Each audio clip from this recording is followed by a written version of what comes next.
funnels are synonymous with bow hunting success, making rivers and creeks natural locations to catch a cruising buck during the rut. Josh Tatum overlooks a creek bottom in the plains of south central Kansas, where he is hoping to bottleneck a wide 10-pointer. Well, it's about 8:30. It's been really slow this morning. Haven't seen a deer.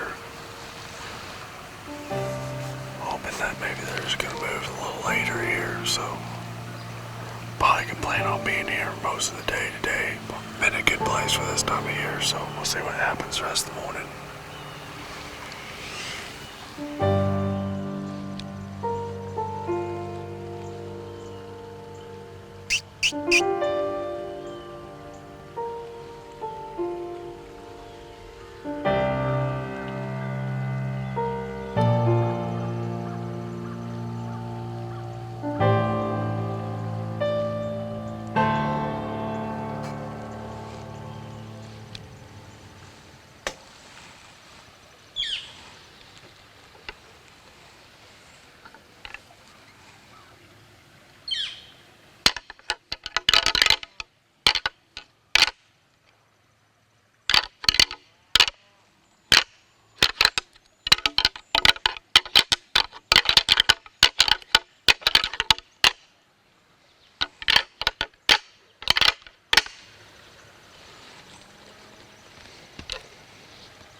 Oh, I lost him right there. He came back out. I think he might have went down right there. I can't believe it. That is the first deer I've seen this morning. I probably could have let him come a little closer, but he almost looked like he may have was going to do something, and I wasn't going to give him a chance to get out of here. He was already in range. I knew if I got in this spot, I had a last cold front, end of October, I think like the 21st, or he came into a mock scrape right here in front of the stand. I got pictures of him, got a little video of him on the camera. It's been really hot, first cold front. I knew I needed to be back in here with this first north wind. Sure enough, he came right back in here. It looked like I made a great shot on, probably a double lung shot. Yes! It's beautiful. Go get my hands on this buck, man. And he is wide, and he is a really nice Kansas buck. Look at him. Well, I got him out so you can see him a little better, and conditions haven't been great, but basically my strategy all year has been trying to time these cold fronts. We've had so much hot weather that the key days so far this year have been these cold fronts coming that change from the south to north wind. And this morning I caught him cruising.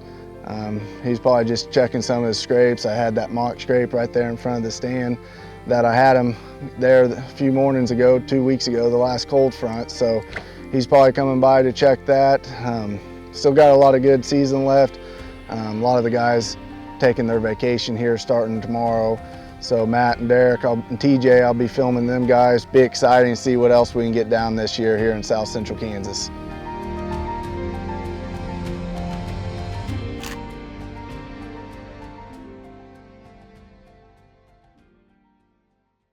Josh was shooting Easton's 5mm full metal jacket arrows, a small diameter shaft that was perfect for this windy day. Small diameter FMJ arrows are more accurate on windy days because they drift less. The wind doesn't have as much side profile to push against. The Cabela's Bow Carrier Sling is a perfect choice when you have to pack a lot of gear to the stand. Josh uses one all the time to keep his hands free to carrying other items, making for a more enjoyable trip through the woods. Josh was hunting over a mock scrape and was able to pick up the buck on trail camera before hunting this stand. Knowing where mature bucks are showing up is one important key to success. The Muddy Pro Cam 12 that Josh was using produced nice, crisp HD video of this buck. There's a lot to keep organized in the tree when you're self-filming a hunt like Josh was doing on this day. Realtree's Easy Hanger simplified the logistics by always keeping the bow close at hand until the moment when Josh went from cameraman to hunter.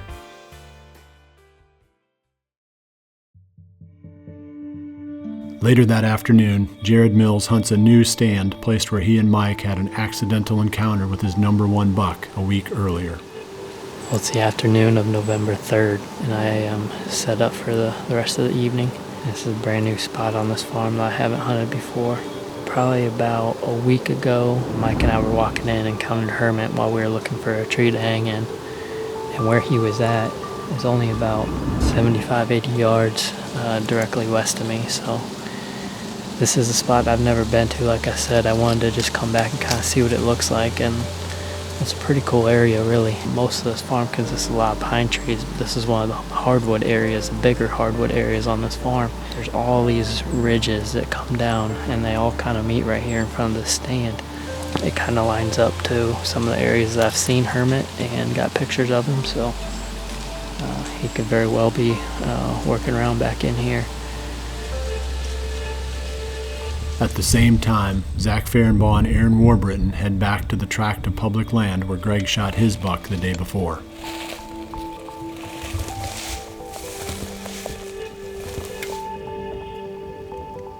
It's the evening of November 3rd, and Aaron and I are back at the marsh unit. We came back in here this evening, and we're not super far from the road, but it just seems like there's no pressure back here. We haven't seen a single person parked in this area. We're a couple bedding areas linked together, and somewhat of a transition area between those bedding areas and the crop fields that are further off on the west side. Covering a lot of ground in this area, we should get a pretty good idea of what the deer are doing moving through this spot. It's kind of an observation stand, but there's also a good chance that a big buck could walk right down one of these trails to one of these scrapes.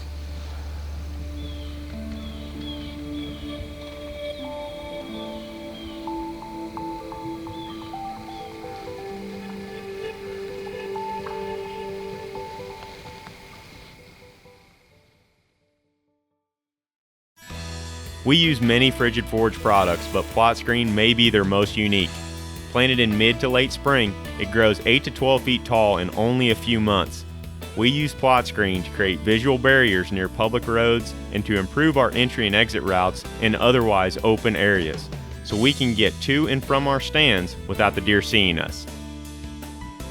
I take my quiver off when I'm whitetail hunting. By removing the quiver, I make the bow lighter and easier to handle in the stand. But I also reduce the side profile, so if the wind is blowing, it doesn't have as much surface area to push against. Fuse quivers are all quickly detachable, and they have convenient loops on which to hang them in the tree stand. Several years ago, Hoyt completely changed the way we looked at bows when they introduced their first carbon model.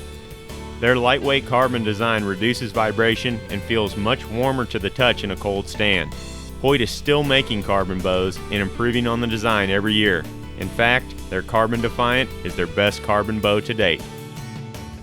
I'm thinking back, and I don't believe I can recall a single time when deer busted me in a ground blind when I was running an Ozonics unit. One of the reasons I hunt from blinds is to contain my scent around food plots and in areas where the wind swirls. Nothing makes this more possible than adding an Ozonics to the gear list.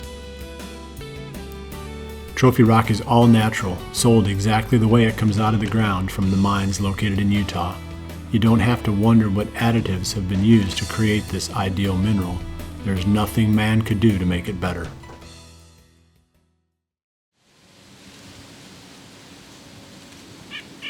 Still warm for early November, Jared laments the lack of action.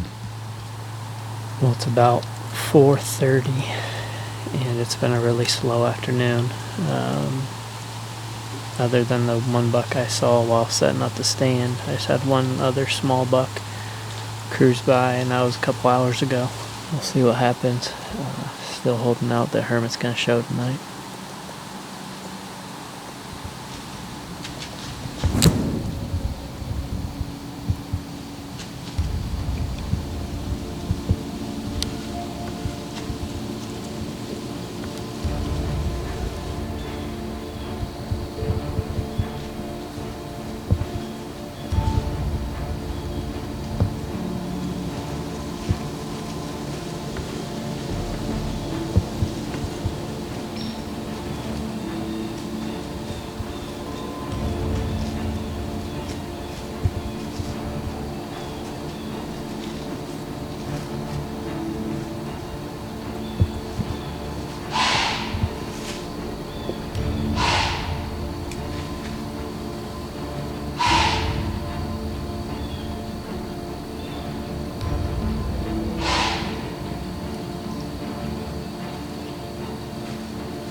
It's about as frustrating as it gets right there.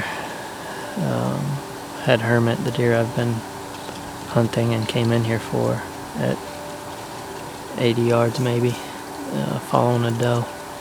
Perfectly upwind. I mean, it's supposed to have a northwest wind blowing back at me. And I've kind of felt all afternoon it's been somewhat swirly. Pretty disappointing. I need to decide if I want to hang in here the rest of the night or just climb down, get out of here, and go get some work done. You know, as far as I know, that's the only deer I want to shoot right here, and so there's a 99% chance I'm not seeing him again tonight, so try to figure out what the next move is. So the wind's blowing awesome right now, but I think it's too little too late.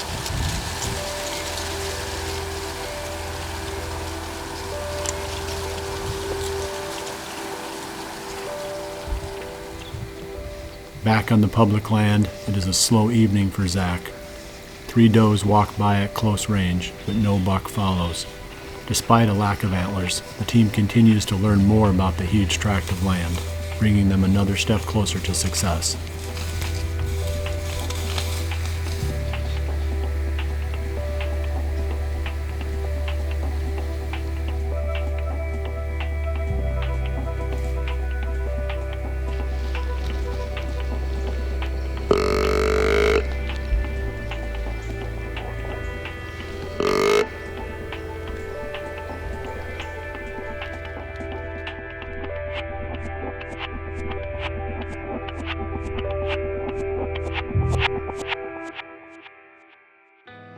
Muddy Outdoors offers the complete system for those of you that like to use the hang and hunt method on whitetails. Their climbing sticks pack easily to the back of their tree stands, and accompanied with a set of muddy backpack straps, you can pack your entire setup in and out with ease each time you go to the woods. So if you're wanting to try the hang and hunt method, head over to Muddy Outdoors where you can get all the gear you need. I have learned over the years that you never regret buying high-quality products. Sure, you can build a blind for a reasonable cost, and that might get you by for a while, but for a truly long-term solution, nothing beats a well-made fiberglass blind like the Redneck Buck Palace. The Rocket Sidewinder is one of the most versatile broadheads on the market. It features a super sharp steel tip, a moderate 1.5-inch cutting diameter, and it flies like a field point. On dry years, the last thing you want to do is till the ground and dry out the first several inches of seedbed. However, with a no-till seeder like the RTP Genesis, you can precisely place the seed right in the soil at the correct depth where it can germinate using existing moisture. Having a true no-till seeder is a tremendous advantage. Like the past 3 days, November 4th dawns unseasonably warm. as fog rolls through the Illinois woodlot, creating an eerie setting. Justin Lindemann and Mark Robinson are hunting their best rut stand. It's Friday, November 4th. We're back at it again today. Just as foggy this morning as it was yesterday morning. It looks like it's clearing up a little bit. We've got a southwest wind. We're hunting in one of our best spots. Over the years, Mark and I have killed quite a few good bucks out of the same stand. This is our best spot by far. I don't think there isn't a time we come in here and not see something that's worth shooting, so it should be a pretty exciting day. It's the middle of the rut. We should see something exciting.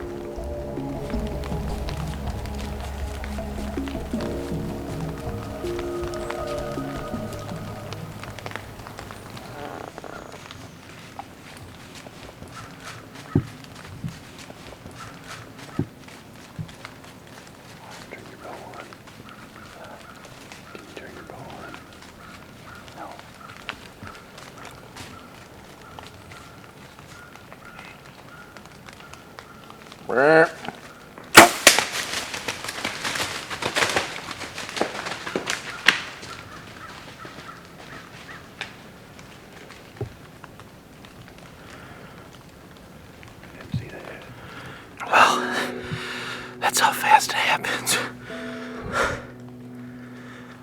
He was slightly quartering away. I don't know how much penetration I got. Looks like I hit his opposing shoulder blade, so we're going to have to give him a little bit. I can't believe how fast that happened. Wow. Justin's old reliable stand produces once again, but the shot is high and forward, worrying the two bow hunters. They will give it some time. The day has just begun. The men are committed to seeing the trail through to the very end. Justin's anxiety and my anticipation overlap. I'm deep in the timber, the closest I have been all season to the middle of Skinny's range. Will this be the day when I finally lay eyes on the buck?